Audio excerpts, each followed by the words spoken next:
Hi guys, welcome to life tiles. ఈరోజు మనం వైరాగ్యం కథ చెప్పుకుందాం. బ్రహ్మదత్తుడు కాశీరాజ్యాన్ని పాలించే కాలంలో విదేహ దేశానికి ముఖ్య పట్టణమైన మిథిలా నగరంలో మహాజనకుడనే రాజు ఉండేవాడు. ఆయనకు అరిష్టజనకుడు, పోలజనకుడని ఇద్దరు కుమారులుండేవారు.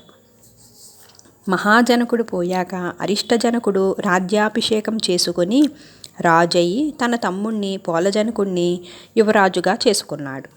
అయితే కొంతకాలానికి అరిష్టజనకుడికి తన తమ్ముడు తనను చంపి రాజు అవ్వాలనుకుంటున్నట్లు నౌకర్ల ద్వారా రహస్య వార్తలు అందాయి. కానీ అరిష్టజనకుడు వాటిని పట్టించుకోలేదు. తన అన్న అలక్ష్యం చేస్తున్నాడని తెలుసుకున్న పోలజనకుడు కొంత పరివారాన్ని కూడగట్టుకుని అన్నపై కుట్ర చేసి ఒకనాడు ఆయనపై తన సిబ్బందితో హఠాత్తుగా వెళ్ళిపడి ఆయన్ను హత్య చేశాడు. అరిష్టజనకుడు చనిపోయే సమయానికి ఆయన పట్టపురాణి గర్భవతిగా ఉంది. భర్త చనిపోయిన వార్త వినగానే ఆమె తన నగలు, నాణ్యాలు అన్నీ ఒక గంపలో పెట్టి వాటిపై ఊక కప్పింది. తరువాత ఆమె మాసిన చినిగిన బట్టలు కట్టుకుని గంప నెత్తిన పెట్టుకుని బయలుదేరింది. దారిలో ఆమెను ఎవరూ గుర్తించలేదు. ఆమె ఉత్తర ద్వారం గుండా నగరం దాటి వచ్చేసింది. ఎటు వెళ్ళాలో ఆమెకు తెలియలేదు. ఆమె ఏనాడు రాజసౌధం దాటి యువతిలికి వచ్చిన మనిషి కాదు. కాలచంపె అనే నగరం ఒకటి ఎక్కడో ఉన్నట్టు ఆమె విని ఉంది. అందుచేత ఆమె ఒక చెట్టు కింద తన గంప పెట్టుకొని కూర్చొని దారి వంట వచ్చేపోయేవారిని కాలాచంప నగరానికి దారి ఎటు అని అడుగుతూ ఉంది. ఆమెకు ఎవరూ దారి చెప్పలేకపోయారు. చిట్ట చివరకు ఒక ముసలివాడు బండి తోలుకుంటూ అటుగా వచ్చాడు. వాడు రాణితో, నేను ఆ నగరానికే పోతున్నాను. బండి ఎక్కి కూర్చో అమ్మా, నిండు చూలాలులాగా ఉన్నావు. బండి జాగ్రత్తగా కుదుపులు లేకుండా తోలుతానులే అన్నాడు. రాణి ఆ బండిలో ఎక్కి కాలాచంప నగరానికి చేరుకుంది. బండివాడు ఆమెను గ్రామ చావడి వద్ద దించి వెళ్ళిపోయాడు. ఎక్కడికి వెళ్ళాలో ఆమెకు తెలియలేదు.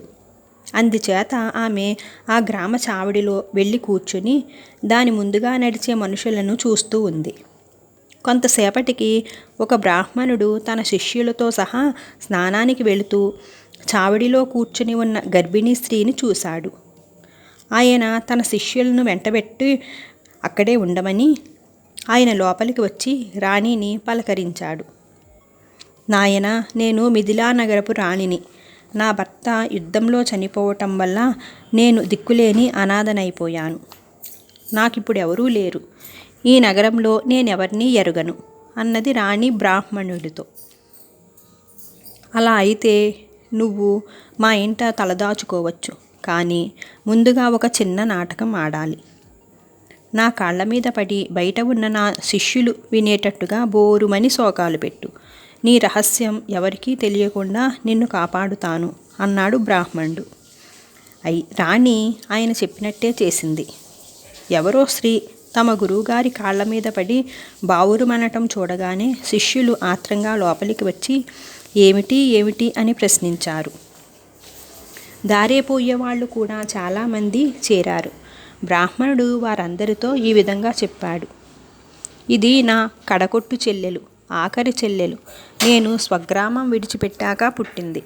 అందుచేత దీన్ని నేను ఇంతవరకు పూర్వం ఎప్పుడూ చూసి ఎరుగను అని అందరికీ నమ్మచెప్పాడు. ఈ మాటలు అందరూ విశ్వసించారు.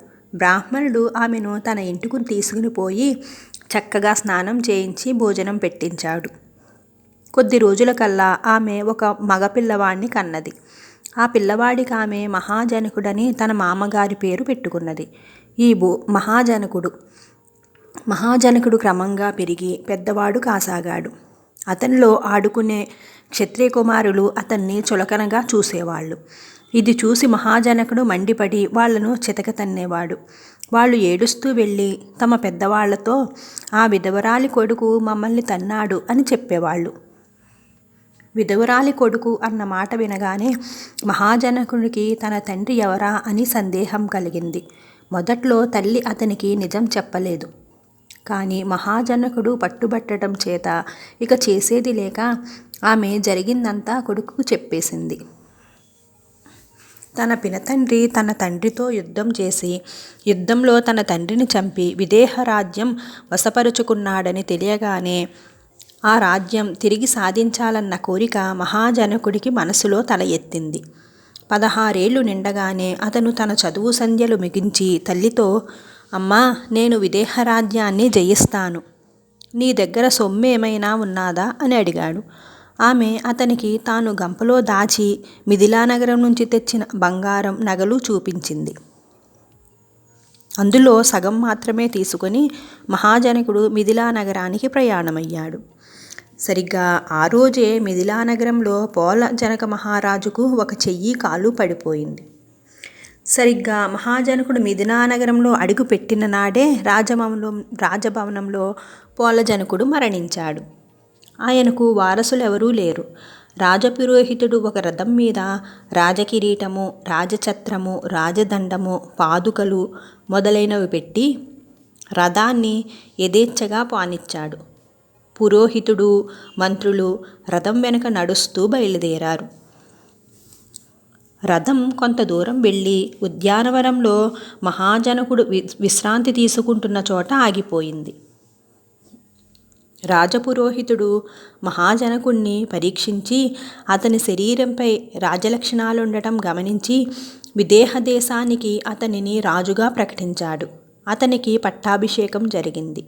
తరువాత మహాజనకుడు శివలీదేవిని పెళ్లాడి సుఖంగా రాజ్యం చేస్తూ ఉన్నాడు. వారికి దీర్ఘాయువు అని కుమారుడు కలిగాడు. కొంతకాలం గడిచింది. ఒకరోజు మహాజనకునికి తోట చూడాలని కోరిక కలిగింది. ఆయన తన ఏనుగు ఎక్కి తోటలు చూడటానికి బయలుదేరాడు. తోటలోకి ప్రవేశిస్తూనే ఆయన 2 అందమైన గున్న మామిడి చెట్లను చూశాడు. అవి గుబురుగా నవనవలాడుతూ ఉన్నాయి. వాటిలో ఒక చెట్టు నిండా పళ్ళున్నాయి. రెండవ చెట్టు మీద ఒక్క పండు కూడా లేదు. పళ్ళున్న చెట్టు నుంచి ఒక పండు కోయించుకుని తిని అది చాలా రుచిగా ఉండటం చేత రాజుగారు తిరిగి వచ్చేటప్పుడు మరికొన్ని పళ్ళు తిందామని మనసులో అనుకున్నాడు. ఆయన ముందుకు సాగి వెళ్ళగానే రాజుగారి పరివారంలోని వాళ్ళంతా ఆత్రంగా మామిడి పళ్ళు కోసుకుని తిని చెట్టంతా చిందరవందర చేసేశారు. కొందరు కొమ్మలు కూడా విరిచేశారు. ఎంతో ఆనందంగా అందంగా ఉన్న గున్నమామిడి కొద్ది క్షణాల్లో బీభత్సంగా తయారైంది. రాజుగారు తోటలోని అంతా కలియ తిరిగి వస్తూ పాడైపోయిన మామిడి చెట్ల పళ్ళను చూసి నిర్ఘాంతపోయాడు. దాని పక్కనే ఉన్న గొడ్డు చెట్టు మామిడిని చూసి ఎప్పట్లాగే నవనవలాడుతూ ఉంది. అది చూడగానే రాజుగారు, ఇది నాకొక గుణపాఠం. సన్యాసం గొడ్డు చెట్టు లాంటిది. దాని జోలికి ఎవరూ రారు. రాజ్యవైభవం అంతా ఈ పళ్ళు చెట్టు లాంటిది. కుట్రలు, కుతంత్రాలు, యుద్ధాలు అన్నీ సహించుకోవాలి, విజేతగా నిలవాలి అని మనసులో అనుకుని రాజ్యానికి తిరిగి వెళ్ళాడు. కథ సుఖాంతం. Thank you for watching guys.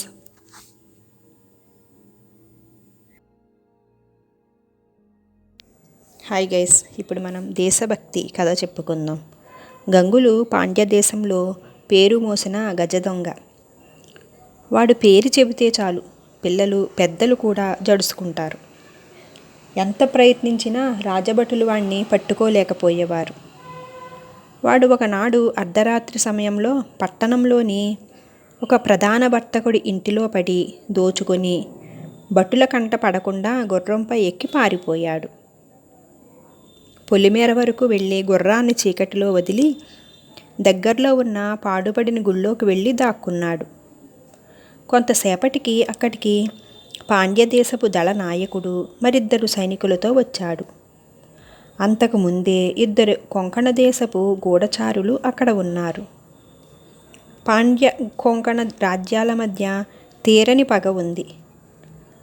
పాండ్యరాజ్య దళనాయకుడు Konkan గూఢచారులకు ఒక లేఖను అందించి, దీనిని మీ రాజుకు అందచేయండి. పాండ్యదేశపు రాజు సూర్యసేనుడి మరణానంతరం రాజ్యానికి వచ్చిన చంద్రసేనుడు యుద్ధంలో అనుభవం లేనివాడు. పాండ్యదేశపు సైనిక బలగాల వివరాలు నేను ఇచ్చిన ఈ లేఖలో ఉన్నాయి. ఇప్పుడు ముట్టడిస్తే పాండ్యదేశాన్ని పట్టుకోవడం సులభం అని అన్నాడు. ఆ మాటలు విని చీకట్లో దాక్కుని ఉన్న గంగులు ఉలిక్కిపడ్డాడు. ఒక్క గెంతున వెళ్ళి గూఢచారి చేతిలో లేఖను లాక్కొని గుర్రంపై రాజధానికేసి దూసుకొని వెళ్ళిపోయాడు. వెనక నుంచి గూఢచారులు సైనికులు వాడిపై కత్తులు విసిరారు.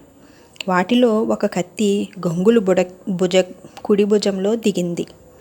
గంగులు నెత్తురోడుతున్న గాయంతో రాజభవనంలోకి ప్రవేశించి ఆ లేఖను అందించి దేవాలయంలో జరిగిన సంగతి అంతా చెప్పాడు రాజుకి. రాజాజ్ఞ ప్రకారం సైనికులు వెళ్ళి కొంకణ దేశ గూఢచారులను తమ దళనాయకుణ్ణి బంధించి తెచ్చి కారాగారంలో ఉంచారు. ప్రాణాలకు అడ్డుపెట్టి రాజ్యానికి రానున్న ఆపద నుంచి కాపాడినందుకు గజదొంగ గంగుల్ని సన్మానించాలా, లేక ఇన్నాళ్ళు దొంగతనాలు చేస్తూ ప్రజలను భయపెట్టినందుకు వాడిని శిక్షించాలా అన్న ధర్మ సంశయంలో రాజు చంద్రసేనుడికి రాత్రంతా నిద్రలేదు. మంచానికి ఒక పక్కన ఉన్న పెద్ద పెట్టెలో ఆయనకు ఒక తాళపత్ర గ్రంథం కనిపించింది. అది తన తండ్రి చనిపోతూ తనకు ఇచ్చిన గ్రంథం.